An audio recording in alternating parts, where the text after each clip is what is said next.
Hey there! Today I want to take a moment to discuss the topic of cosmetic butters and the many uses they offer in skincare and hair care.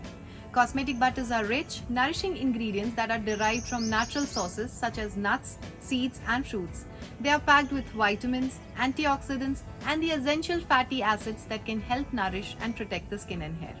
Here are some of the most common cosmetic butters and their benefits. Number 1. Shea butter. Shea butter is rich in vitamin A and E and has anti-inflammatory properties. It is great for moisturizing dry skin and can also be used to soothe irritated or sunburned skin. Number 2. Cocoa butter. Cocoa butter is high in antioxidants and has a rich chocolatey scent. It is great for moisturizing and protecting the skin and can also be used to reduce the appearance of stretch marks and scars. Number 3. Mango butter. Mango butter is rich in vitamin A and C and can help improve skin elasticity. It is great for moisturizing dry, cracked skin and can also be used to soothe eczema and psoriasis. Number 4. Cocoa butter. Cocoa butter is rich in essential fatty acids and can help improve skin texture and tone. It is great for moisturizing dry, rough skin and can also be used to soothe inflammation and irritation.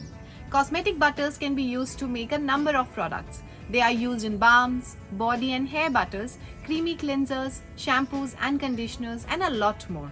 Creams and body lotions also include butter, which is highly moisturizing.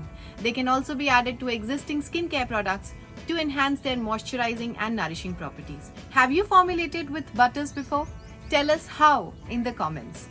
And if you want to take your DIY game to the next level and become a professional formulator, then we have just the suitable courses to take you on a step-by-step journey and become one.